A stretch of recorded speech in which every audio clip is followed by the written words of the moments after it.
Good morning, ma'am. My name is John Calalanes Kagampang. From Section Eco, second year.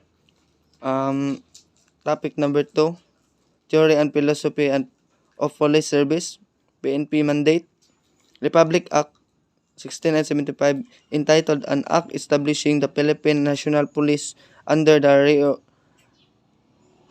Reorganized Department of the Interior and Local Government and other purpose, as amended by RA 8551, Philippine National Police Reform and Reorganization Act of 1998, and further amended by RA 9708. Philippine Seal Meaning and Symbolize. Lapu-Lapu Hero.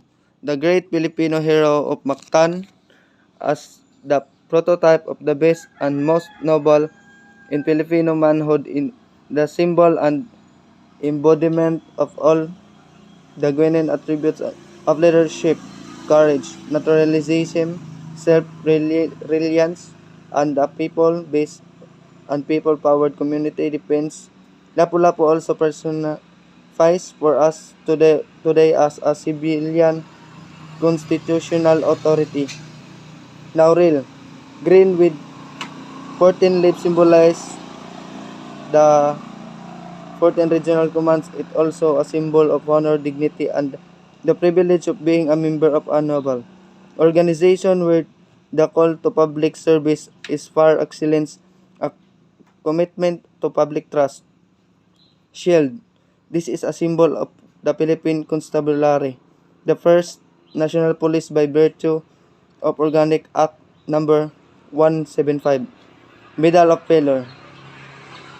The highest honor that a grateful Filipino nation can bestow on its gallant sons in the service of the Republic.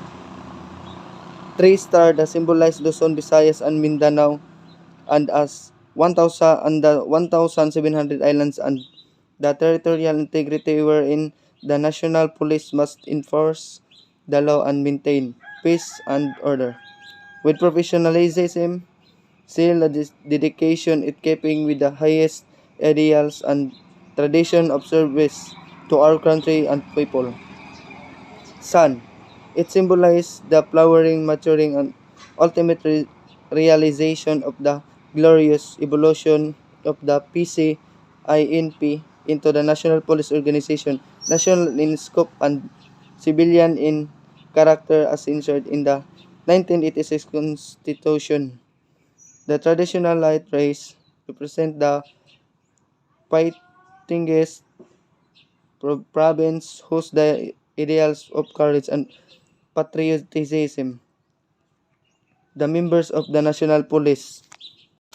PNP badge meaning and symbolize. Philippine monkey eagle, eating eagles, the national bird. This is the symbol of swiftness and ferocity, power, courage, and immortality. PNP shield. This symbolizes the protection of all citizens. 3 stars.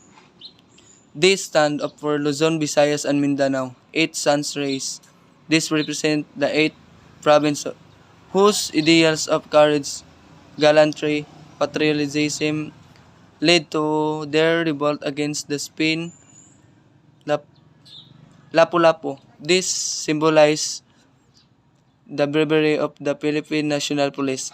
Service, honor, justice, service is the vibrant and cogent deeds and action in response to the needs and want to the people in distress. Honor could be overriding creation and consideration into performance of their entrusted task for permission.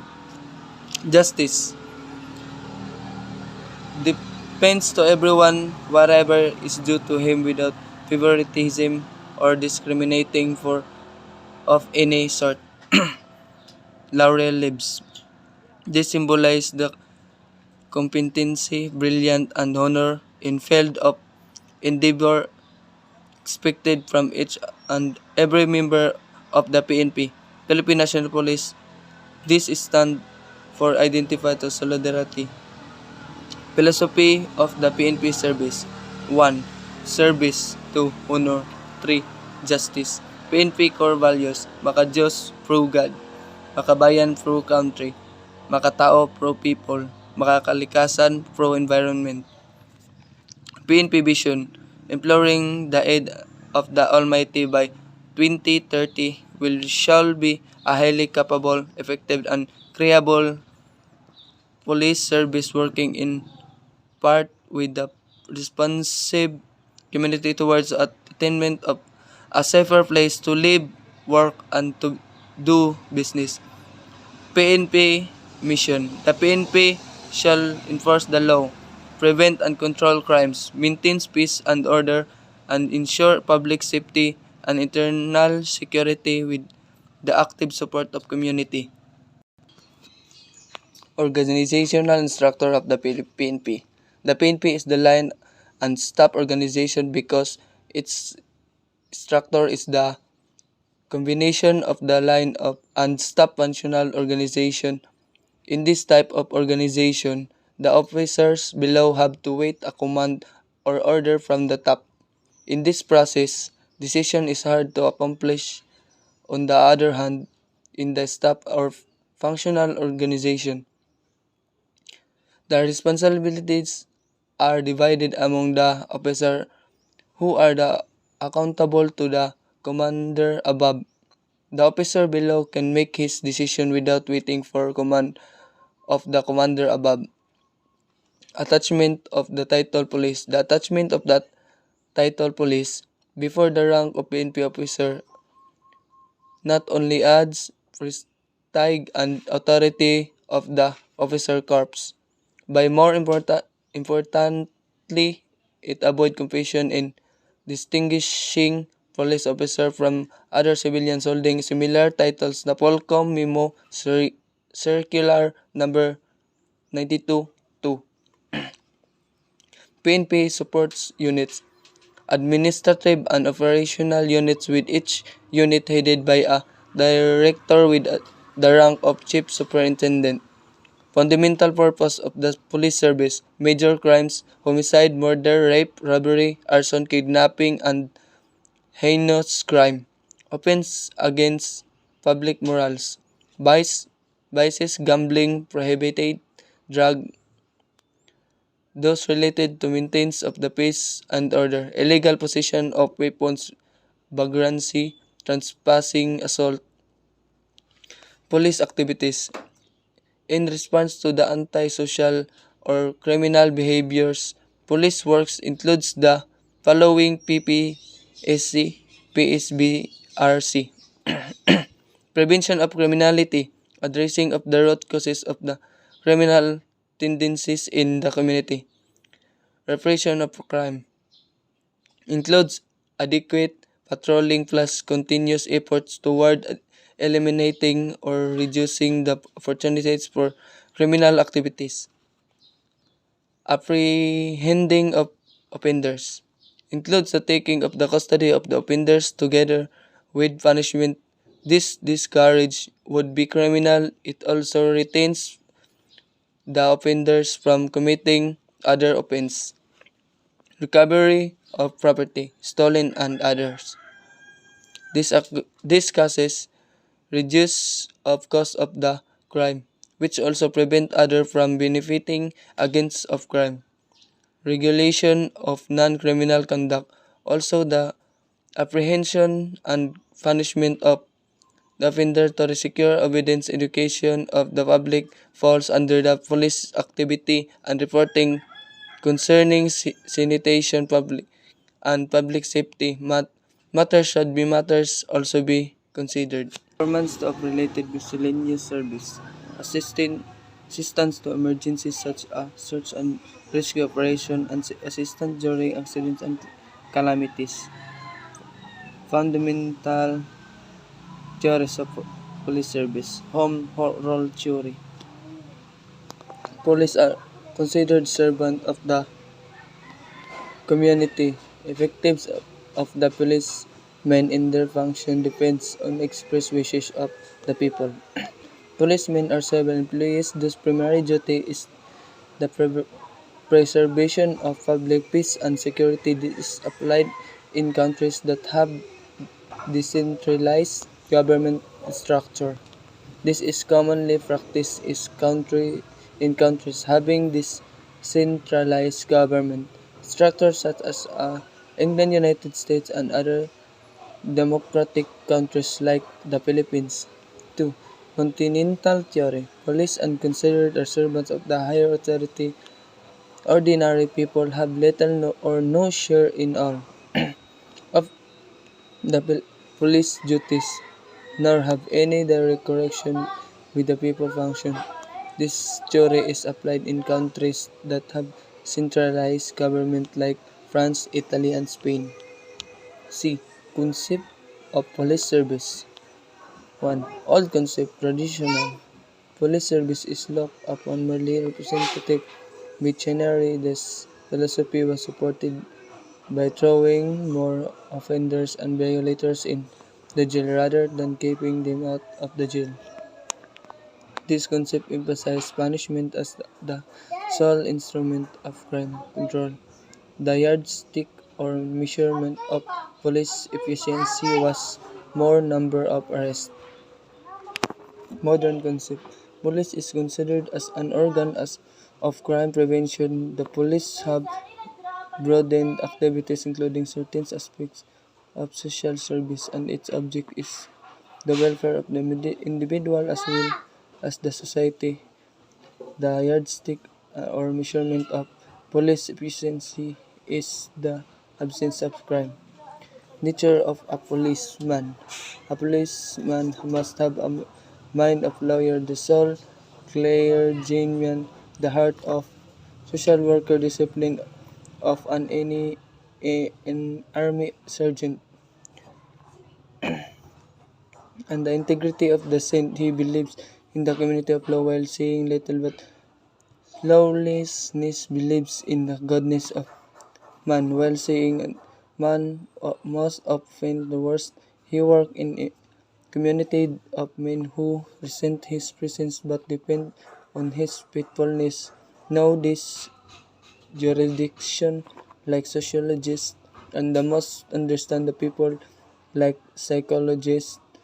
He must take the long view of life like a philosopher and yet never losing his common touch. Basic police mission.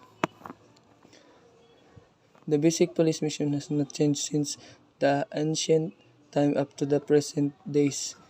It is the preserving order by enforcing rule of conduct and laws. Types of organizational design.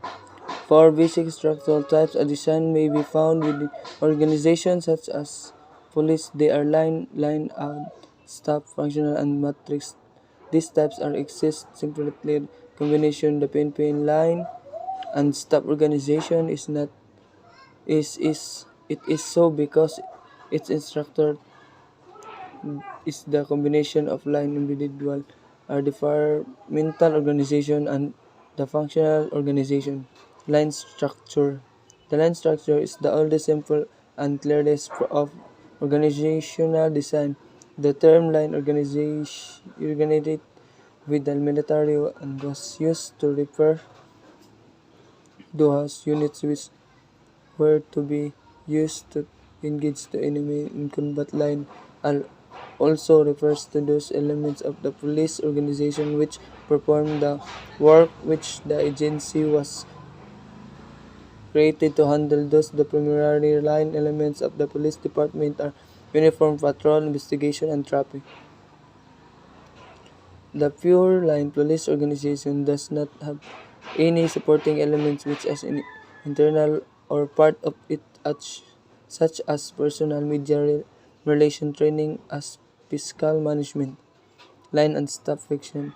As more demands service replace on pressure, there is need to add international support so that line function can continue to provide direct service to the public. Tradition of principle of police organization expand the control. It is the maximum number of subordinates and a given position that a superior can supervise effectively the span of control of supervisor over personnel units shall be not more than what he can effectively direct and coordinate. Relate levels of authority shall be kept to minimum. The delegation of authority. Organization grows in complexity. It soon becomes apparent that delegation must take place. Organization dynamics requires that authority, responsibility, relationship be established so that the hierarchical structure can accomplish its objects. Authority involves the right to make decisions, gives order, speak to be beyond. In relation to work assessment, it is the right to require action. Other, it is a permission to make commitments, use resources, and to take other necessary action to make possible that performance of the assigned work. Responsibility and accountability is the double goals. One responsibility is the obligation to perform the assigned work in a suitable manner or to see that someone else does it stable manner, and two, accountability for its proper performance. Accountability is defined as an obligation of the subordinate to report the delegating superior upon the exercise of their authority and the performance of the assessment. Staffing. The whole personal function of bringing in the training and the staff and maintaining favorable conditions of the work, it filling and keeping filled position in the organizational structure. This is done by identifying workforce requirements, inventorying the people available, recruiting, placing personality, promoting, appraising, compensating, and training of personnel. Direction the continues to task making decision and embodying them specific and general orders and structure and serving as the leader of the organization. It is the process of giving orders, commands, directives, or structure to personnel in order to role to guide in the knowing, telling what to do, where to go, to say in accordance with the goals and objectives of the organization. Bureaucratic management by Max Weber. Hierarchy. Each lower office is under the control and supervision of a higher one. There is a right of appeal and of statement of grievance from the lower to higher. The second division level is the based on the special sphere of competence. 3. Rational rules applied uniformly throughout the organization. For record administration, a decision and rules are put into writing. The rights associated with the position properly of the office and the office holder. Merit. Employee Employees are appointed or promoted on the basis of qualification and special training. Maintain of impersonal relationship because national decision can only be made objectively without emotions. Promotion by virtue of position. Any PNP personnel designated to any key position whose rank is lower than that which is required for such position shall, after 6 months of occupying the position, title and the rank of detachment corresponding to the position, provided the personnel shall not be resigned to a position calling for a higher rank until after 2 years from the date of the such rank adjustment, provided for that any person designated position who does not possess the established maximum qualification therefore shall occupy the same temporary not more than 6 months without appointment or extension. Section 33, Section 38, A and B, Republic of Act of 6975 is hereby amended to the read follows.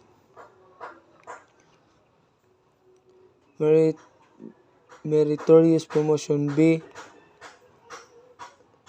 Any former member of the PNP has certification, courage, and gallantry at the risk of his her life above beyond critical study shall be promoted to the next higher rank, provided such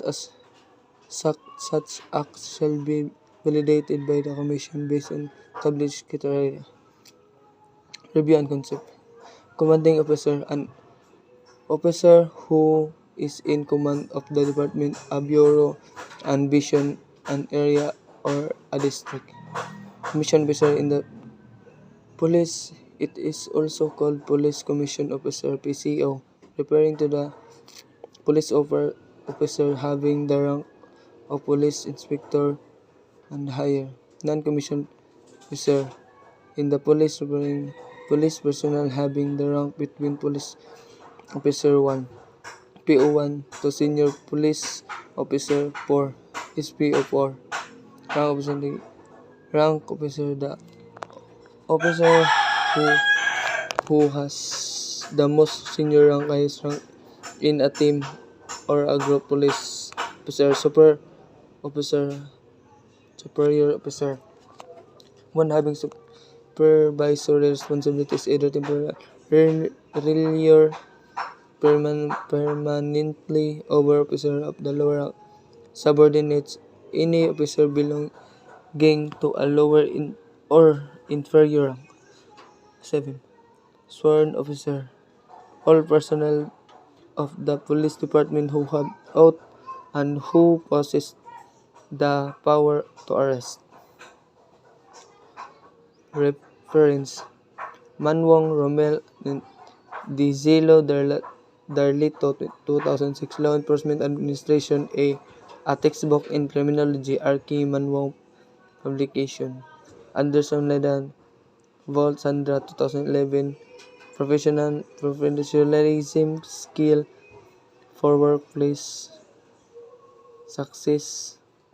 Colchris Management Theory and Practice Person Printial Hall. Swanson Charles 1993. Police Administration Structures, Processes and Behavior. Tradition Kellyan Publishing Company. The Watson Charles Mitchell Police Administration Structural Process and her 5th edition Printial Hall NCC. Internet. Thank you, ma'am. That's all, ma'am. Thank you.